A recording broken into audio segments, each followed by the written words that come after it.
Hello, everyone. Welcome back. I hope you're all doing good. Let's take a look at another film that might have flown under your guys' radars, another forgotten gem. We're going all the way back to 1977 to talk about a feature film debut of none other than director Ridley Scott. That's right, Ridley Scott. And this is his, as I say, first feature film, his debut, The Duellists. Now, this film, I think, is one of his best films. It should be mentioned in the same breath as Alien, Blade Runner, Gladiator, and so on. This is right up there. Now, if you haven't seen this movie, you're in for a treat because, look, it is beautifully shot. Like, it is stunning. And it's an intense period piece, and it contains, all the visual DNA that Ridley Scott's films have to this date.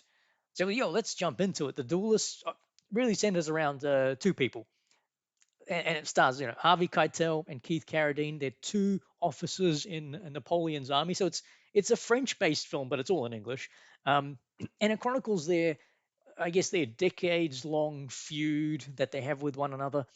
Keitel's character, Lieutenant Gabriel Farad. Now they got French names, okay, but I'll just say their first names when it comes to it. Now this guy, he's like hot-headed, very proud, very quick on the draw as well. Then you've got Keith Carradine's character, Lieutenant Armand de Herbert or de Herbert. We'll just call him Armand, his first name.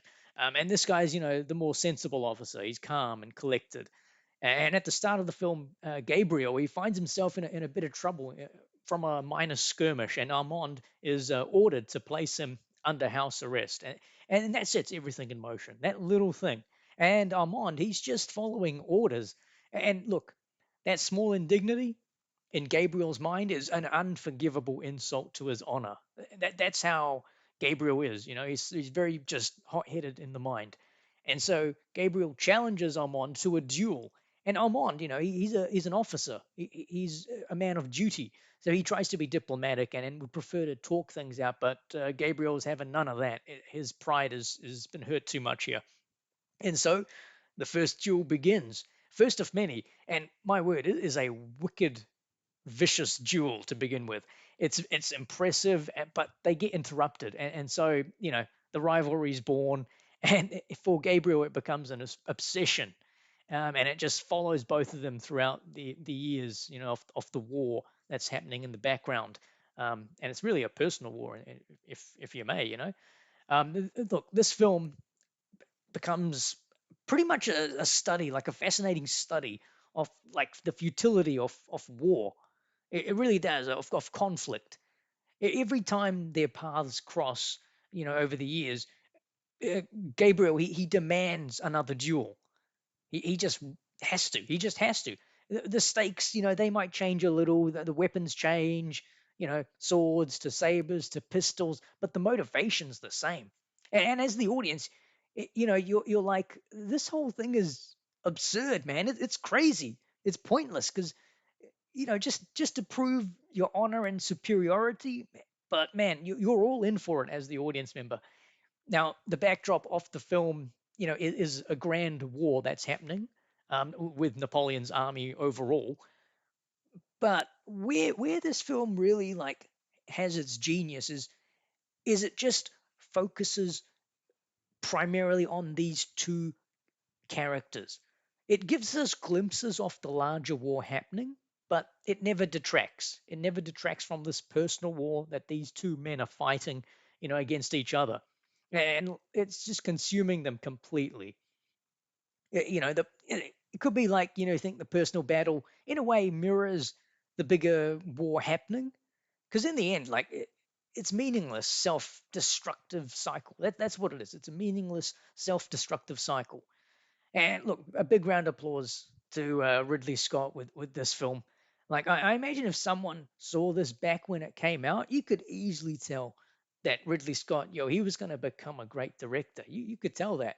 And look, the duels in the film, man, they are shot with some brutal realism.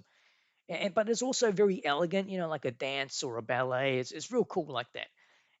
And the practical effects, my word, man, they used them so brilliantly here. And I mean, I guess 1977, you kind of had to be a bit creative with your effects.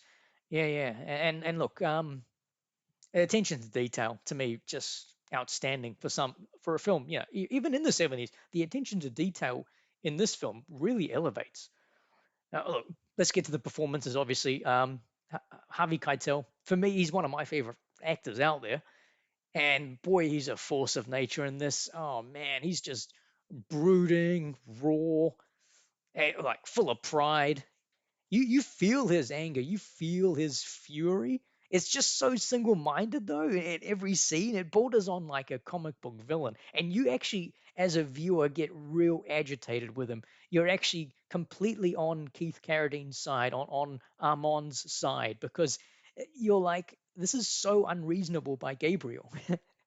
And yeah, look, Keith Carradine, his performance is fantastic as well, man. He's the perfect foil. He's very straight laced and humble, quiet, reserved. The patient one, and you can tell like he's just confused throughout the film as to why Gabriel is so hell bent on this duel.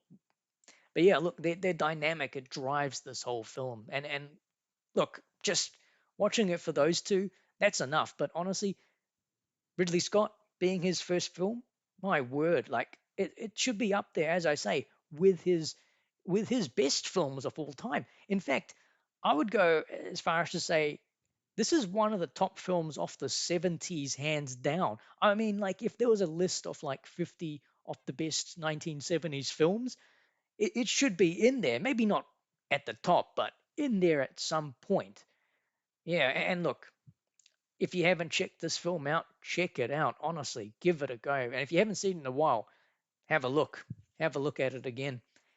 But yo, that's me for now. Look, if I had to give it a rating, it's a solid 8 out of 10, easily, all day. But again, yeah, that's me for today. You guys have a good one.